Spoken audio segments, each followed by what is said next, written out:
Hello ਜੀ, ਸਤਿ ਸ੍ਰੀ ਅਕਾਲ ਜੀ। ਤੁਹਾਡਾ ਮੇਰੇ ਚੈਨਲ 'ਤੇ ਬਹੁਤ-ਬਹੁਤ ਜੀ ਆਇਆਂ ਨੂੰ ਜੀ।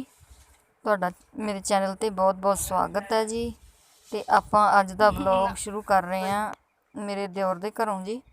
ਅਤੇ ਅੱਜ ਆਪਾਂ ਕਾਓ ਮਿਲਕਿੰਗ ਵਿਖਾਵਾਂਗੇ ਤੁਹਾਨੂੰ, ਗਾਵਾਂ ਦਾ ਦੁੱਧ ਕਿਵੇਂ ਚੋਇਆ ਜਾਂਦਾ। ਇਹਨਾਂ ਦੇ ਘਰ 2 ਹੀ ਗਾਵਾਂ ਨੇ ਅਤੇ 1-2 ਗਾਂ ਪਹਿਲਾਂ ਹੈਗੀ ਸੀ, ਇਹਨਾਂ ਨੇ ਵੇਚਤੀ ਹੈ। ਦੁੱਧ ਵਾਲੀਆਂ ਬਸ 2 ਹੀ ਨੇ। ਅਤੇ ਆਹ ਦੇਖੋ ਜੀ, ਬਾਹਰ ਦੇ ਪਿੱਛੇ ਦਾ ਵਿਊ ਹੈ, ਆਪਣੇ ਖੇਤਾਂ ਦਾ ਵਿਊ ਹੈ। ਪਿਛਲੀ ਸਾਲ ਤੁਹਾਨੂੰ ਦੱਸਿਆ ਸੀ ਨਾ ਕਿ ਸਾਡਾ ਜਿਹੜਾ ਪਾਇਆ ਹੋਇਆ ਘਰ, ਮਤਲਬ ਅਸੀਂ ਡੇਰੇ 'ਤੇ ਰਹਿੰਦੇ ਹਾਂ। ਡੇਰਾ ਮਤਲਬ ਖੇਤਾਂ ਦੇ ਵਿੱਚ ਘਰ ਪਾਏ ਹੋਏ ਨੇ ਸਾਡੇ। ਆਪਣੇ 3-4 ਘਰ ਨੇ। ਇਹ ਆਪਣੇ ਬੈਕ ਸਾਈਡ ਦਾ ਵਿਊ ਹੈ, ਕਿੰਨਾ ਸੋਹਣਾ ਲੱਗਦਾ ਜੀ। ਦੇਖੋ ਜੀ,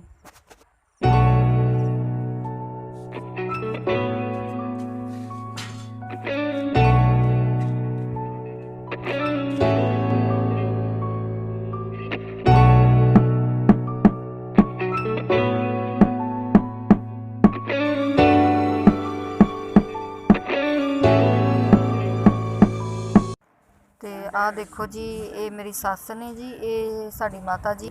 ਤੇ ਇਹ ਹੁਣ ਅੰਬੀਆਂ ਦਾ ਅਚਾਰ ਪਾ ਰਹੇ ਨੇ। ਕੱਚੀਆਂ ਅੰਬੀਆਂ ਹੀ ਨੇ, ਇਹਨਾਂ ਨੇ ਤੋੜ ਕੇ ਲਿਆਂਦੀਆਂ ਸੀ। ਤੇ ਇਹ ਹੁਣ ਅਚਾਰ ਪਾ ਰਹੇ ਨੇ, ਇਹਦਾ ਕੱਟ ਰਹੇ ਨੇ। ਅਚਾਰ ਹਜੇ ਪਾਉਣਾ, ਲੱਗਦਾ ਸਵੇਰੇ ਹੀ ਪਾਉਣਗੇ।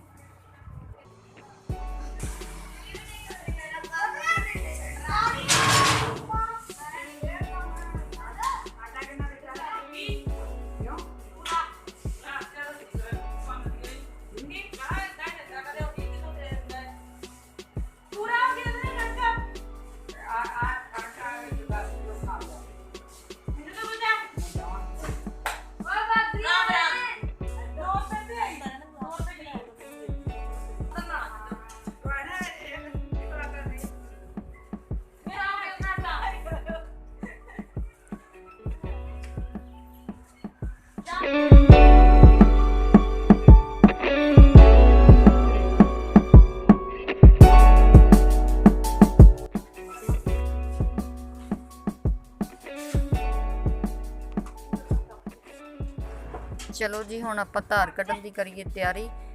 ਤੇ ਇਹ ਮੇਰੀ ਦਰਾਣੀ ਦਾ ਨਾਮ ਹੈਗਾ ਏ ਕਵਲਪ੍ਰੀਤ।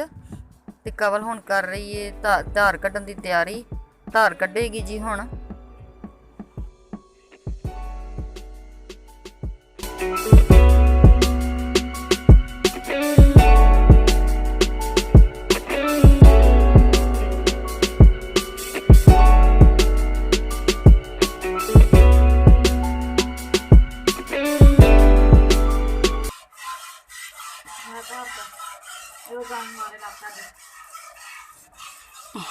आगे बस आगे एक वीडियो दी ये बाहर निकल जाएगा ना सारी। मैं तुझे बैठी ना करी ज्यादा मैं टीका को अपनी है ना तू बोल दी तू मैं कहते गाय लेके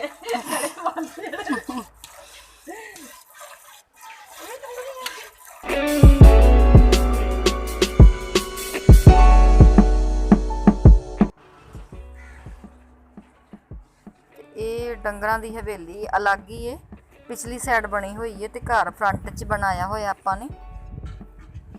ਇਹ ਡੰਗਰਾਂ ਦੀ ਹਵੇਲੀ ਏ, ਵਿੱਚ ਹੀ ਇਹਨਾਂ ਨੇ ਮਤਲਬ ਪੌੜੀਆਂ ਨਾਲ ਹੀ ਇਹ ਪਿੱਛੇ ਬੈਕ ਸਾਈਡ 'ਚ ਹੀ ਨੇ।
ਅਸੀਂ ਹੁਣ घर आ गए हाँ, इधर ही अपने घरे।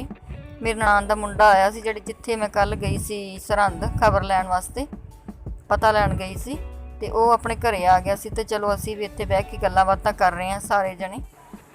हजे रोटी पानी च अपने अन्न पानी का थोड़ा जिहा टाइम रहिंदा सीगा रोटी पानी करन दा। ते कवल ने कहा भी पट्ठे कुतर लईए। मैं चलो जी आपां मैं रदे ला दिन्नी आं, तू कुतर लै। कुतरन चले हैं जी आपां उन्हां दे घरे। थोड़ा टाइम आपां बिता के फिर अपने घरे आ जाना।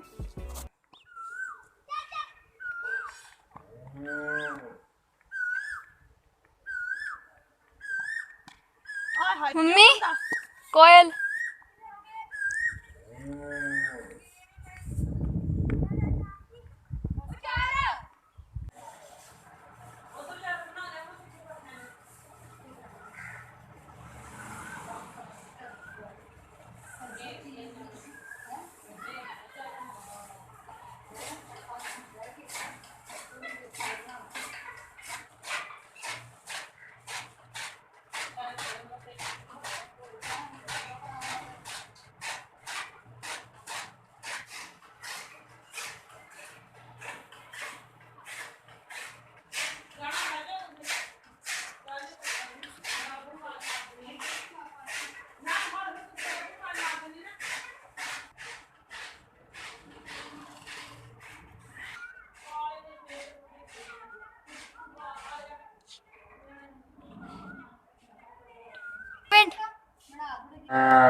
ਹੁਣ ਆਪਾਂ ਪਿਛਲੀ ਸਾਈਡ ਚੱਲੇ ਆਂ, ਆਪਣੇ ਘਰ ਦੀ ਬੈਕ ਸਾਈਡ ਖੇਤਾਂ ਦੇ ਵਿੱਚ ਪੈਲੀ ਆਪਣੀ 'ਚ।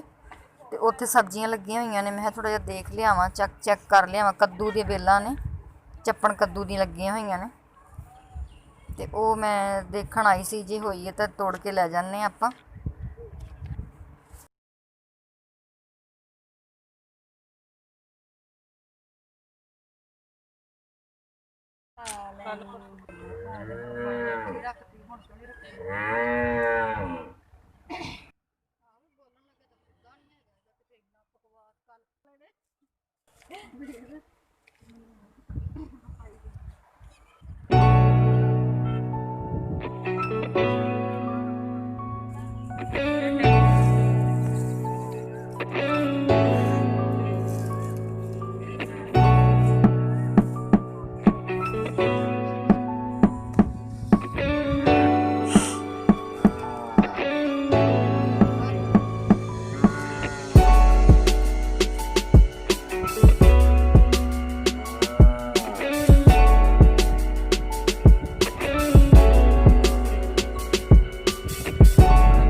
ਪਿੱਛੇ ਸਬਜ਼ੀ ਤੋੜਨ ਆਏ ਸੀ, ਦੇਖਣ ਆਏ ਸੀ, ਤੇ ਹਨੇਰੀ ਬਹੁਤ ਚੜ ਕੇ ਆ ਗਈ। ਤੁਹਾਨੂੰ ਪਤਾ ਹੈ ਜੀ, ਖੇਤਾਂ ਦੇ ਵਿੱਚ ਬਾਹਰ ਘਰ ਜਿਨ੍ਹਾਂ ਦੇ ਹੁੰਦੇ ਨੇ, ਤੇ ਉੱਥੇ ਤਾਂ ਬਹੁਤ ਪੈਲੀਆਂ ਦੇਖੋ ਜੀ ਕਿਵੇਂ ਸੁੱਕੀਆਂ ਪਈਆਂ ਨੇ, ਤੇ ਮਿੱਟੀ ਵੀ ਐ ਉੱਡ ਕੇ ਆਉਂਦੀ ਏ।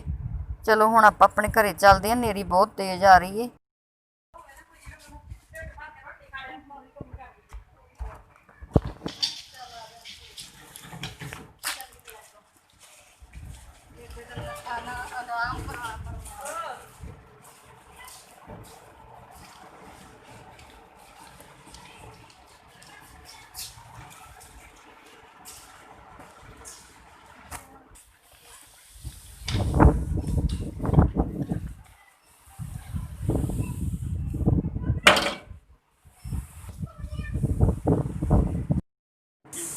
हाँ देखो जी, हनेरी बहुत तेज़ चढ़ के आ गई है। तो मैं कर रही है शूट, थोड़ा कैमरा हिल रहा है। मैं कहती मैनू कैमरे ते फोकस नहीं सी हो रहा, तो इस करके कहती मिट्टी भी अखां दे विच पैंदी सी, ते एकदम ही कैमरा हिल जांदा सी। तो सॉरी जी, माफ़ करना जी इस वास्ते जी। चलो जी, इस वीडियो में इन्ना ही जी। मिलते हैं जी कल एक नवी वीडियो के नाल, नवी सवेर नाल जी। जे तुहानू थोड़ी जी भी वीडियो चंगी लगी होवे तां प्लीज़ सबसक्राइब जरूर कर देना जी।